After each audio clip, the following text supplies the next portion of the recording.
आज पहला बैठक है हमारे विधानसभा का इस स्तर का।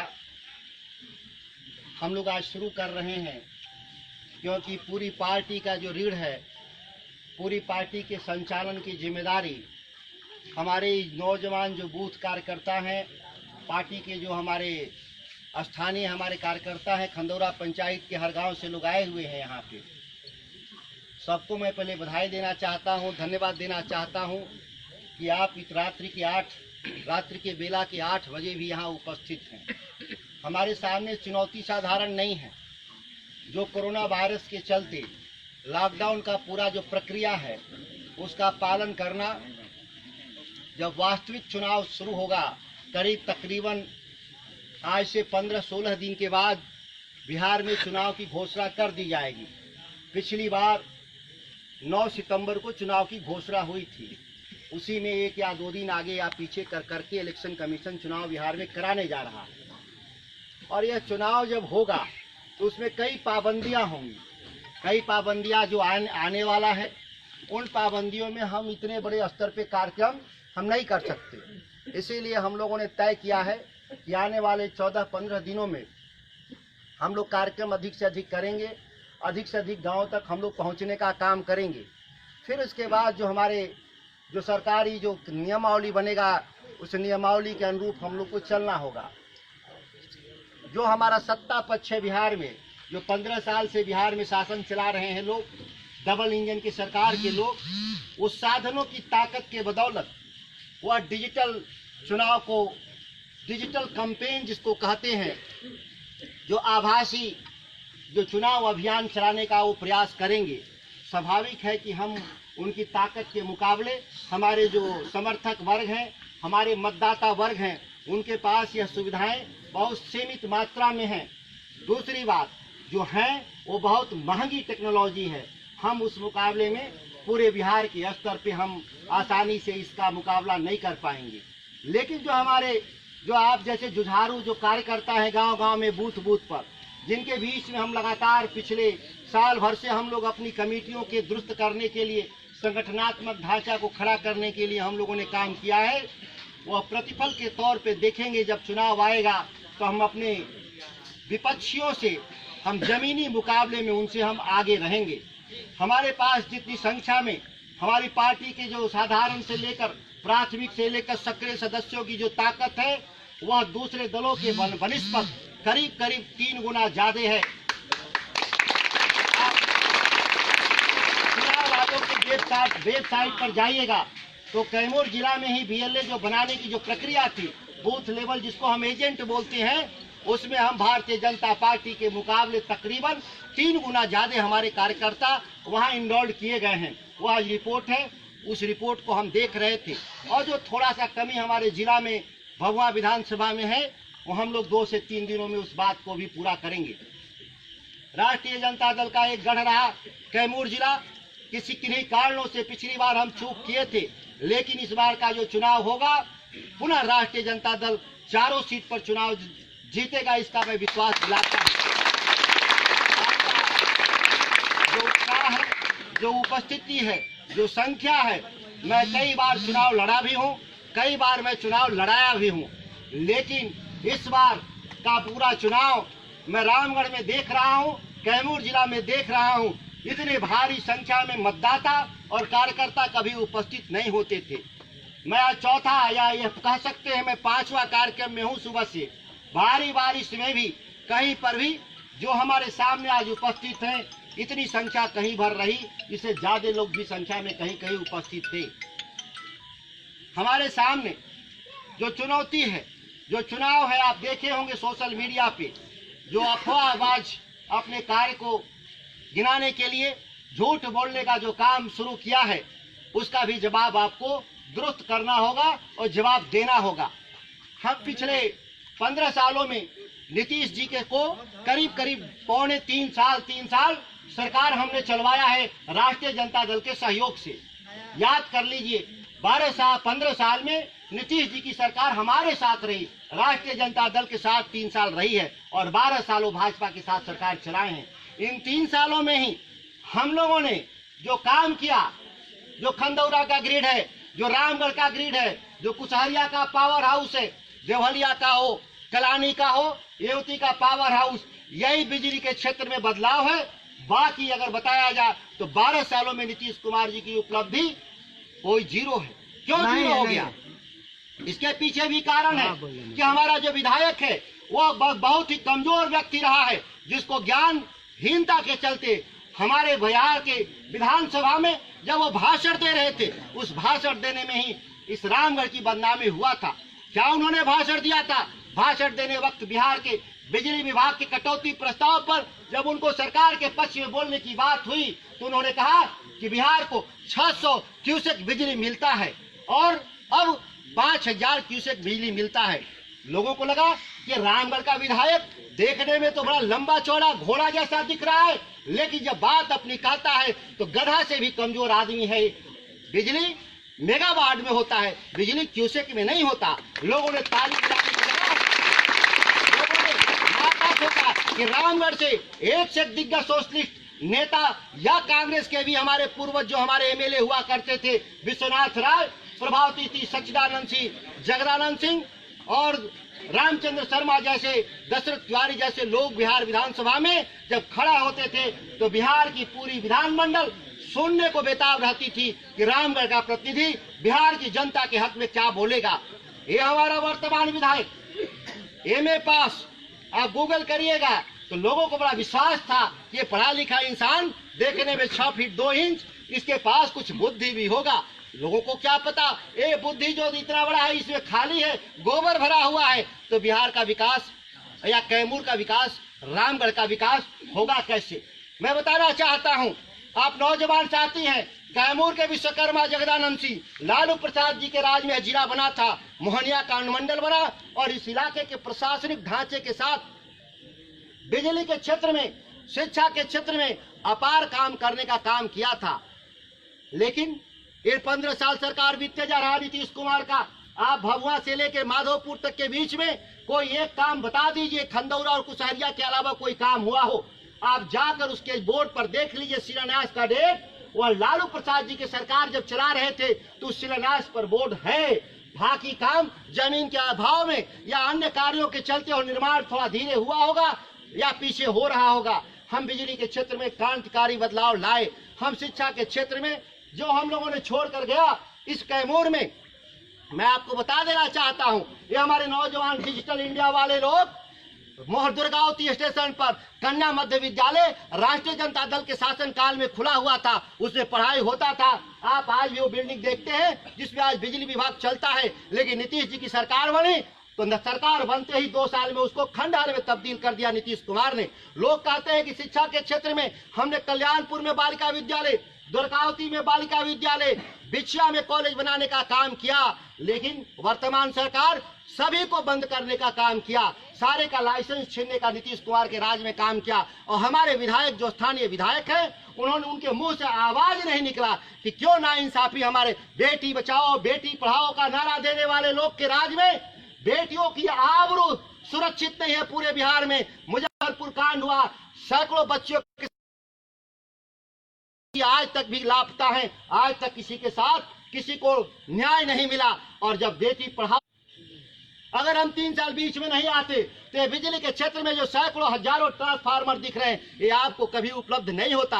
और जब गांव-गांव में हम लोग ट्रांसफार्मर बिजली देने की बात करते हैं तो अड़ंगा लगाने के लिए विधायक और विधायक के गुर्गे हमेशा घूमते रहते हैं। कई गाँव का उदाहरण है, करणपुरा से भेरिया तक के बीच में दर्जनों गाँव में काम को डिले करने के लिए लगातार ठेकेदार और बिजली विभाग के पदाधिकारियों पर दबाव बनाते रहे हैं, लेकिन हम विपरीत परिस्थितियों में भी लड़ते हुए आपके बिजली के सवाल को खड़ा करते रहे। यह इलाका कभी सुखाड़ का इलाका होता था, लेकिन हम लोगों ने इसको धान का कटोरा बनाने का काम किया। कभी रामगढ़ में 1990 में माता माई पूजने के लिए गेहूं नहीं होता था और चावल बाहर से आता था, रिश्तेदारी से तो खाने को मिलता था।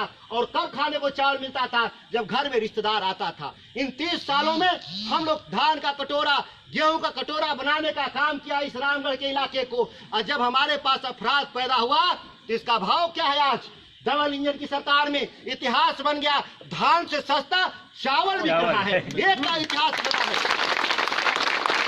पहली बार इतिहास में में गेहूं से सस्ता चावल बिक रहा है। ये इतिहास बनाने का काम डबल इंजन की सरकार में लोगों ने किया था। लोगों ने कहा था लोकसभा के चुनाव में हमको दिल्ली की सत्ता में बैठाओ, हमको पटना की सत्ता में बैठाओ, किसानों की आमदनी को 2 गुना कर देंगे। हमको क्या विश्वास था कि 2 गुना के झांसे में जो गांव-गांव में चीट फंड के लोग रुपया 2 गुना 4 गुना करने के नाम पे लोगों से पैसा वसूल कर और चपत हो जाने वाले लोग हैं। क्या राजनीति में भी इस तरह के घटिया लोग आएंगे कि किसानों की आमदनी को 2 गुना करने के नाम पर आधी आमदनी कर देने वाला? ऐसा भी लोगों को विश्वास नहीं था। हम तो कहते हैं नया बिहार नीतीश कुमार की नारा लगाने वाले लोग ये भ्रष्टाचार के प्रतीक लोग हैं। अवसर है, समय है, मैं कहता हूं कि पुराना बिहार लौटा दो। लालू प्रसाद जी के राज में, जगदानंद सिंह के राज में इलाके में बिजली का एक भी पैसा नहीं लगता था। बहुत से बहुत कोई दिया होगा, 30 से 40 रुपया महीना देता था। आज बिजली 300 रुपया से कम नहीं। मीटर बाबा की कृपा हो गई तो 3000 रुपया भी आपको अगर आप पावर हाउस चले जाइएगा बिजली बिल सुधरवाने के लिए तो आप 500 रुपए का जो जूता पहनते हैं आते जाते वो टूट जाएगा, लेकिन बिजली विभाग का पैसा कम नहीं होगा। इस तरह का भ्रष्टाचार देखने को मिलेगा। लोग कहते हैं कि नीतीश कुमार के राज में हुआ क्या, अशोक के राज में हुआ क्या? मैं कहता हूं उनके राज में विकास हुआ। विकास क्या विकास हुआ? आप जब जाते हैं किसी मिठाई के दुकान पे मिठाई खरीदने, बर्फी, पेड़ा, जलेबी, नमकीन, तो उसका रेट लिस्ट टंगा रहता है, इतना रुपया किलो। और चले जाइए इनके राज में, नीतीश कुमार जी के राज में, अंचल में जाइएगा तो दाखिल खारिज का 3000 रुपए, एलपीसी का 1000 रुपए, रसीद कटाने का 500 रुपए। और यहाँ तो अब कुछ गरीब आदमी भी है, इंदिरा आवास बनाने चला जाएगा तो उसको 20 से 25,000 रुपया घूस देना पड़ेगा। कल मैं भाषण दे रहा था एक वेन बस्ती में, एक वहां वार्ड कमिश्नर कूद के चलाया, नेताजी भाषण को रोकिए। मैंने कहा क्या हो गया? ये 25,000 में अब नहीं इंदिरा आवास बनता, अब 40,000 का घूस चल रहा है। ये हालात है। आप शौचालय का 2-2 हजार रुपया घूस लेकर, और जो 2,000 के जगह 4,000 दिया तो उसको 2-2 शौचालय का पैसा देने का सरकार काम किया। और वो शौचालय का उपयोग आज क्या होता है? गोईठा रखने का काम होता है, भूसा रखने का काम होता है। कई स्वच्छता अभियान में मास्टर भी होंगे 2-4 यहाँ बेचारे लाभ खाए हैं। स्वच्छता अभियान चलाने में इनको टार्च और लाइट दिया गया था, व्हिसिल दिया गया था गांव-गांव में। ये बच्चों को पढ़ाने का छोड़ करके काम शौच का अगोरने का काम करते थे, और दौर में कई जगह इनके मुकदमे हो गए। मास्टरों से दुर्दशा इस राज्य में कोई नहीं है, इनके जी में बहुत काम है। शौचालय का अगोरने से काम, जनगणना से लेकर काम, चुनाव कराने तक का काम, और कभी कभी तो इनसे सूअर और गधा भी गिनवाया जाता है। इनसे ऐसा काम कराया जाता है। इनके साथ कोई नाइंसाफी है। हम इसके खिलाफ लड़ेंगे और हम लोग कोशिश करेंगे कि बिहार में कानून पास हो कि मास्टर को केवल पढ़ाने की जिम्मेदारी होनी चाहिए। यह बाकी कार्य के लिए अलग से सांख्यिकी विभाग के लोगों की नियुक्ति होनी चाहिए पूरे बिहार के स्तर पे। किस तरह के फर्जी काम, ढकोसले वाले काम नीतीश जी के राज में जो कराना है वो करें। जो नई सरकार आएगी इस तरह के फर्जीवाड़े को रोकने का काम हम लोग करेंगे। शिक्षा में आप नहर के क्षेत्र में देख लीजिए, जो हम लोगों ने राष्ट्रीय जनता दल के काम को छोड़कर गए, कोई नहर के फील्ड में कोई काम हुआ है 15 साल में? मैं 5 साल की केवल बात नहीं करता, कोई एक काम हुआ हो तो हमको बताने और दिखाने का काम करेंगे। साथियों, सड़क के क्षेत्र में हम लोग बड़ी सड़कों को उसी समय निर्माण कर दिया था। अब टोला का, एक टोला से दूसरे टोला का जो रोड जोड़ते हैं उस पर दर्जनों नारियल फोड़ने का काम करते हैं। मुखिया भी काम कराता है, बीडीसी काम कराता है, वार्ड कमिश्नर भी काम कराता है। वहाँ विधायक जी एक गाड़ी में नारियल लादे रहते हैं और उसका भी उद्घाटन और शिलान्यास काम करने का काम करते हैं। कभी रामगढ़ के इतिहास में इस तरह का काम नहीं हुआ। 40 किलोमीटर लंबी सड़कें बनी, उसका शिलान्यास उद्घाटन का जरूरत नहीं पड़ा। विधायक होता ही है काम करने के लिए। जिस तरह से वीडियो ब्लॉक में चुना जाता है नौकरी पर, तो क्या वो शिलान्यास उद्घाटन करता है? उसकी ड्यूटी है। विधायक की भी ड्यूटी होती है काम कराना, सड़क बनाना, बिजली बनाना, बिजली का काम कराना, पानी का काम कराना, भ्रष्टाचार को रोकना। यह सभी विधानों में बन सकती, कभी पटना में नहीं बन सकती। और जहाँ भी देश की बात करते हैं, देश भर में हाथी वाले पार्टी के लोग जीतते हैं तो सुबह ही सुबह उनकी नीलामी होती है। भाजपा या कांग्रेस जिसकी सरकार बनने वाली होती है, हम 10 करोड़ देंगे, और सुबह सुबह बहुजन छोड़ के उसका पार्टी का विधायक वो सरकार। हमारे यहाँ जीतते क्या करेंगे? अपने तो जीते 7 या 8 बहुजन का एमएलए बना, कोई बहुजन पार्टी में आज है? कोई नहीं है। वो सब किसी न किसी पार्टी में जाके मिल गए और बिक गए। आप भी बिकेगा ही। बिकने के लिए जनता वोट देगी आपको। आपका औकात 50 लाख नहीं, जनता जिता देगी तो आप 50 करोड़ रुपया ले लीजिएगा। ये इसी के लिए आप चुनाव लड़ना चाहते हैं। मैं बताना चाहता हूं, वो जब पार्टी में थे तो बीमार रहा करते थे, जनता ने इतना उन पर बोझ डाल दिया था कि उनका हार्ट बैठ गया था, उनका घुटना बैठ गया था। और लोग कहते थे नेताजी आइएगा मेरे गांव, तो कहते थे थोड़ा आराम कर लेने दो, मैं आऊंगा।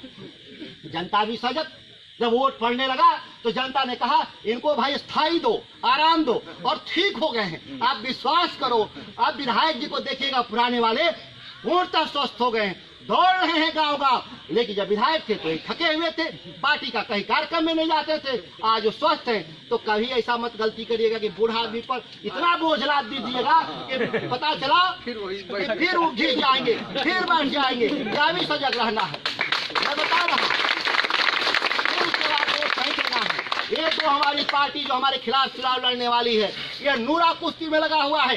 अखाड़े पर चुनाव, पहले पहलवान अखाड़े पर चढ़ने से पहले नीचे ही हाथ मिला लेता था कि चलो चढ़ जाते हैं, तुम जीत जाएगा तो आधा हमको दे देना, मैं जीत जाऊंगा तो आधा। क्या जोर लगाना है, हाथ पांव कहीं फिसल गया, टूट गया। ये दोनों वही है, ये दोनों बेईमान जो हैं, ये मिले हुए हैं, पूर्व वाले वर्तमान वाले। ये हाथ मिला लिए हैं, तुम चढ़ जाओ हम चढ़ जाए, जो जीतेगा बांट लेंगे। और दोनों मिलके गाली देता है मुझे, दोनों मिलके गाली देता है, कोई मुद्दा नहीं।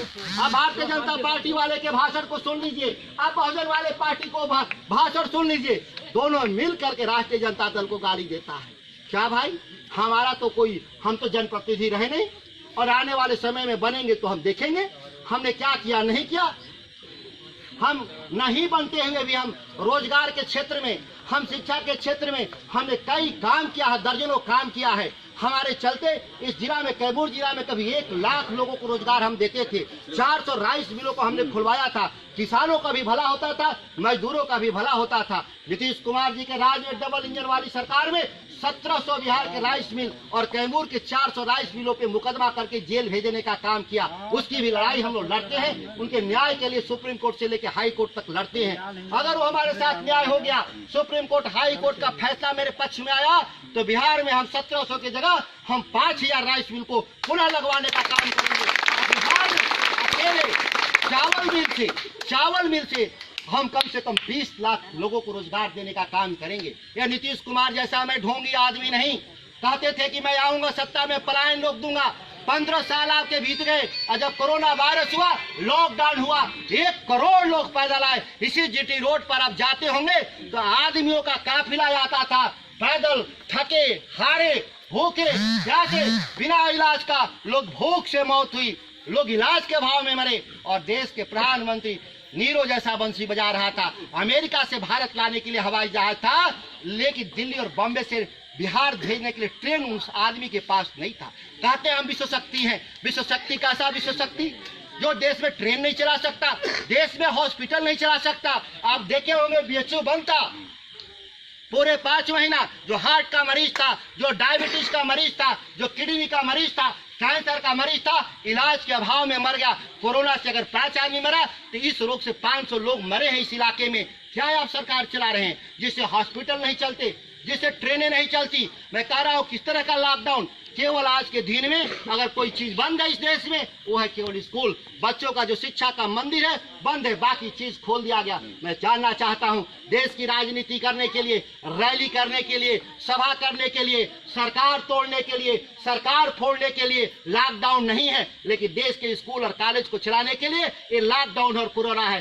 कैसा है आप लोग देश में चला रहे हैं। नई शिक्षा नीति आई है, डिजिटल इंडिया का। बहुत छात्र हैं 11वीं में एडमिशन लेने जाते हैं, फार्म भरते हैं, हमको बिछिया कॉलेज दे दो लोकल में है, हमको धनेछा में दे दो लोकल है, लेकिन उनका एडमिशन कहाँ होता है? उनका एडमिशन अधौरा में होता है, उनका एडमिशन सकरी में होता है। क्या सरकार आप चला रहे हैं? जितने का मुर्गी नहीं उससे ज्यादा का जमा कराई है, फीस 1100 और भाड़ा साल का 11,000। ये ऐसी सरकार चलाने वाले लोग हैं। ऐसी शिक्षा नीति बनाते हैं जिसमें शिक्षा गायब, केवल नीति बचा हुआ है। आज मुफ्त और अनिवार्य शिक्षा की जो गारंटी भारत की संविधान देता है, अम्बेडकर साहब, गांधी और लोहिया के नेतृत्व में अधिकार मिला, वो आज अधिकार देश के नौजवानों से खारिज है। आप पढ़ने का अधिकार आज आपके पास नहीं है। आपको इतना तंग और तबाह कर दिया जाएगा कि आप पढ़ना भूल जाएंगे, और जब पढ़ना भूल जाएंगे तो रोजगार नहीं मांगेंगे।